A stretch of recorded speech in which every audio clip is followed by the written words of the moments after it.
दोस्तों, प्रशांत किशोर बिहार बदलाव यात्रा पर निकले हुए हैं और प्रशांत किशोर जो हैं वह लगातार बिहार के गांव घूम रहे हैं। बातचीत करेंगे, हमारे साथ बिहार की कुछ जनता है। बाबा, प्रशांत किशोर को जानते हैं क्या? अच्छा से अच्छे से जानते हैं।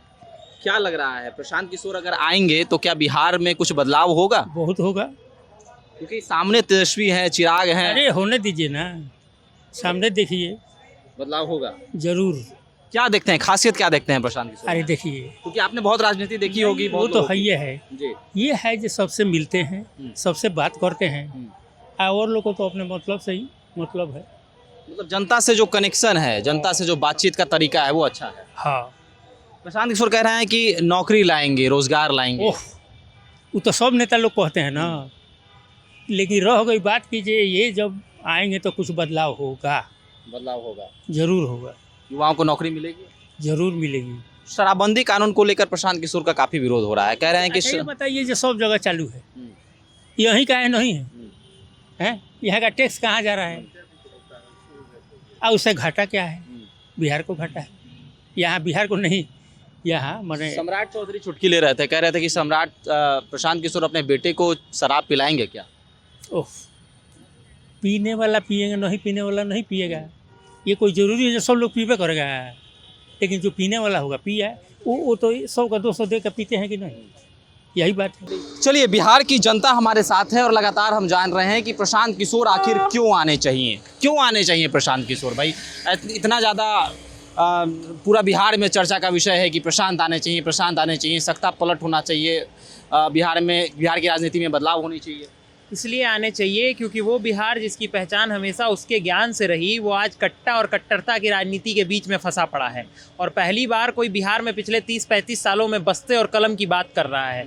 पहली बार कोई बात कर रहा है कि हम रिवर्स माइग्रेशन करेंगे और वो जो बिहार के मजदूर 50 लाख लोग जो बिहार के बाहर रह रहे हैं, जानवरों वाली ज़िंदगी जी रहे हैं, जैसा एक वीडियो में, वायरल वीडियो में हम लोगों ने देखा है हाल में ही, उनको वापस लाया जाए और बिहार में एक सम्मानजनक जिंदगी जी जाए। इसलिए दी जाए क्योंकि जब संविधान हमें अधिकार देता है, अनुच्छेद 21 के तहत जीवन जीने का अधिकार, तो 1978 के मेनका गांधी केस में सुप्रीम कोर्ट का जजमेंट ये भी कहता है कि इस देश के हर व्यक्ति को गरिमापूर्ण जिंदगी और गरिमापूर्ण मृत्यु का भी अधिकार है, जो कि बिहार के बाहर रहने वाले मजदूरों को नहीं प्राप्त होता। क्योंकि कभी वो महाराष्ट्र में जाते हैं तो भाषा के आधार पर पिटा जाते हैं, कभी दिल्ली में जाते हैं तो गरीबी के आधार पर मार खा जाते हैं।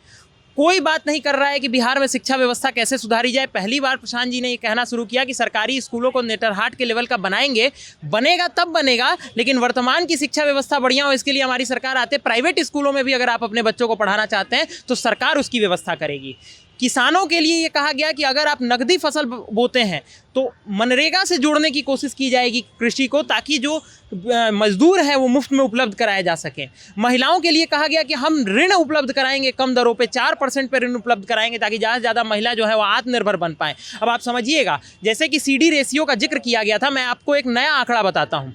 16 लाख करोड़ रुपया बिहार के पिछले 9 साल का बजट है और निर्मला सीतारमण जी ने पिछले सत्र में जो बयान राज्यसभा में दिया था उसके आधार पर 16 लाख करोड़ रुपया बड़े बड़े उद्योगपतियों का माफ़ किया गया। तो आप कहेंगे कि भाई ये कौन सा बड़ा बात हो गया? तो बिहार में अगर 100 लोग भारत में रहते हैं तो 13 लोग बिहार में रहते हैं। 100 रुपया अगर भारत का बजट है तो 6 रुपया बिहार का बजट है। अगर 100 रुपया बाहर के भारत के उद्योगपतियों ने NPA के तौर पे वेस्ट कर दिया, जिसको सरकार ने माफ़ किया, तो आपको पता है बिहार में कितना रुपया वेस्ट हुआ? सिर्फ 1 रुपया। यानी लोग कहते हैं कि बिहार के लोग पैसा लेके लौटाते नहीं है इसलिए ऋण मिलता नहीं होगा, जबकि सच्चाई ये है कि बिहार के लोग तो 100 रुपया लेते हैं तो 99 लोग लौटा देते हैं। एक कहीं गड़बड़ हो जाता है, उसके बाद भी बिहार का CD रेशियो सिर्फ 59% है लास्ट क्वार्टर में। यानी 100 रुपया बिहार का आदमी बैंक में रखता है, सिर्फ 59 रुपया ऋण में मिलता है। 41 रुपया महाराष्ट्र चला जाता है, दिल्ली चला जाता है, चंडीगढ़ चला जाता है, तमिलनाडु चला जाता है, जहाँ पे 107, 104 और 87 जैसे CD रेशियो है, ताकि बिहार के लोग हमेशा मजदूर बने रहें और बिहार के अंदर गरीबी हमेशा पनपती रही, बढ़ती रहे। बिहार में ग्रोथ रेट है लेकिन सिर्फ गरीबी का और किसी चीज़ का नहीं।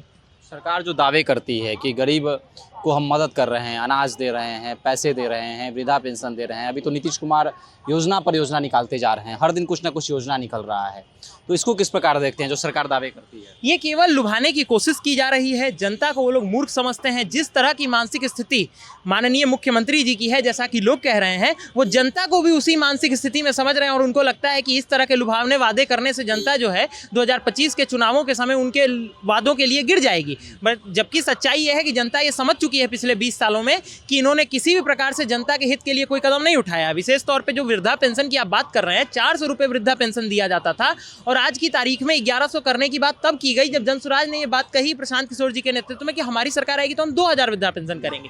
तो कुल मिला के सच्चाई ये है कि सच्चाई को पूरी जनता समझ रही है। नीतीश कुमार जी की मानसिक स्थिति ठीक नहीं है और उसी मानसिक स्थितियों में बिहार के लोगों को भी समझने की भूल कर रहे हैं, जो इस बार के चुनाव में बिल्कुल भी सही साबित नहीं होगा। बिहार के लोग तो कह रहे हैं कि भले ही मानसिक स्थिति सही नहीं है, नीतीश कुमार सत्ता की गद्दी पर बैठे रहे, उसी से बिहार चलता रहेगा। ऐसा बिहार का कोई व्यक्ति नहीं कह रहा है।